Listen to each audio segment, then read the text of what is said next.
una doctrina de origen órfico-pitagórico que se refería a la afinidad del alma con las ideas y que por esto suponía que teníamos el conocimiento de todas las cosas, solo había que recordarlo.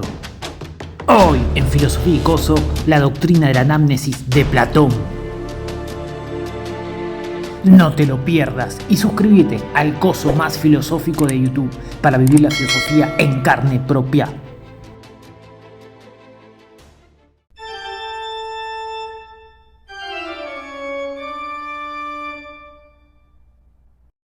Bienvenidos a otro gran momento de Filosofía y Coso, donde empezaremos a ver la doctrina de la anamnesis de Platón.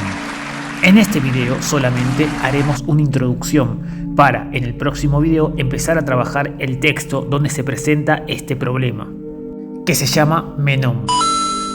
Luego lo vamos a ver en Fedón y Fedro, pero nosotros vamos a priorizar el Menón.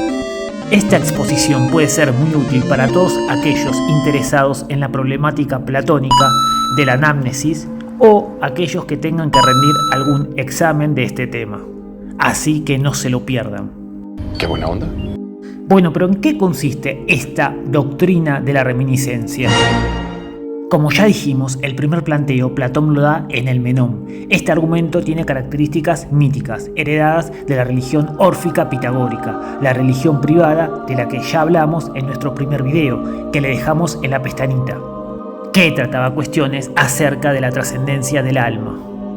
Y entonces, ¿qué sería la doctrina de la reminiscencia? This is important. Let's check it out. Platón nos va a decir que el alma, en un estado previo a su unión con el cuerpo, en esa instancia conoció a las ideas.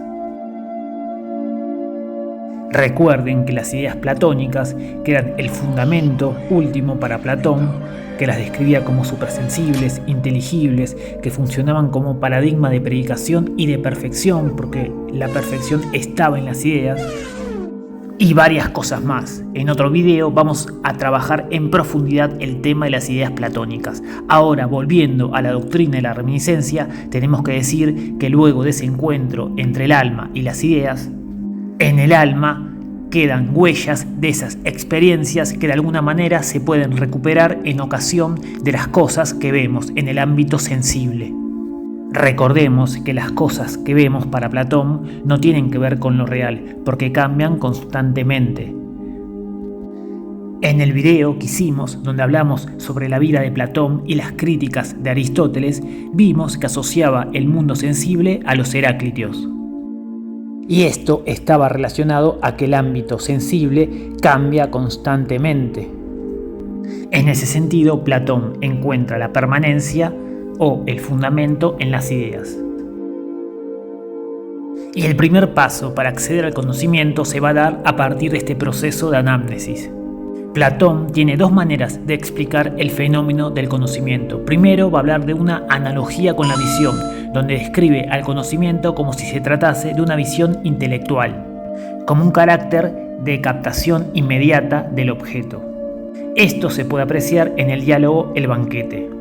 Pero después pone el acento en que conocer es nada más que recordar, y que no consiste en aprender algo nuevo, sino se trata de recuperar un conocimiento que de alguna manera está latente en nosotros.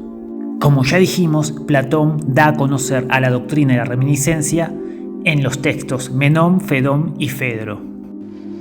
3 empanadas que le sobraron de ayer. En este video empezaremos a dar ciertas nociones generales sobre el Menón, que es el primer texto en el que se presenta y uno de los más importantes, para en el próximo video empezar a trabajarlo en profundidad.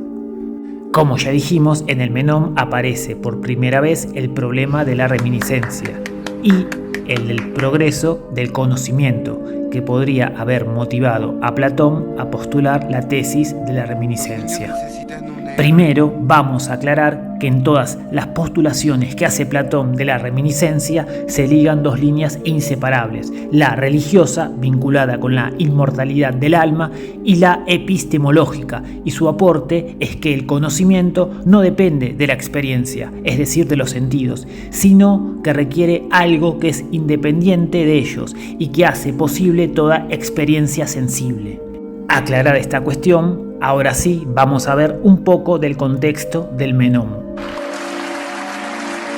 En el texto se intenta definir la virtud y las respuestas de Menón eran refutadas por Sócrates. Sócrates refuta tanto a Menón que éste lo acusa de ser un pez narcón, ya que lo dejó entorpecido, de alma y boca. Alguien tenía que poner a ese idiota en su lugar. Esto es, que lo deja en un estado tal de problematización que lo incita a la búsqueda. Y de este modo Menón se libera de la falsa presunción de ignorancia. Entonces está dispuesto a buscar. Y en esa búsqueda plantea la famosa aporía. Aporía significa algo así como que no tiene salida. Está compuesta de la palabra poros, que significa en griego camino o pasaje, y la partícula negativa alfa, que niega. En este caso sería como una contradicción que plantea Menón. Entonces Menón le dice a Sócrates: ¿y de qué manera buscarás, Sócrates, aquello que ignoras totalmente qué es? ¿Cuál de las cosas que ignoras vas a proponerte como objeto de tu búsqueda? Porque si eras efectiva y ciertamente con ella, ¿cómo advertirías en efecto que es esa que buscas desde el momento que no la conocías? Esta paradoja de Menón imposibilita la búsqueda del conocimiento, porque hace imposible buscar a nadie lo que sabe ni lo que no sabe.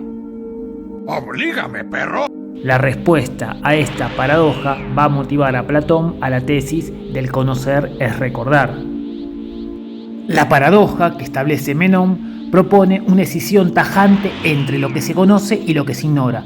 Como adelanto de la respuesta platónica, podemos decir que plantea que si se propone la cuestión del conocimiento al extremo sin una tercera posibilidad, difícilmente haya cabida para la búsqueda.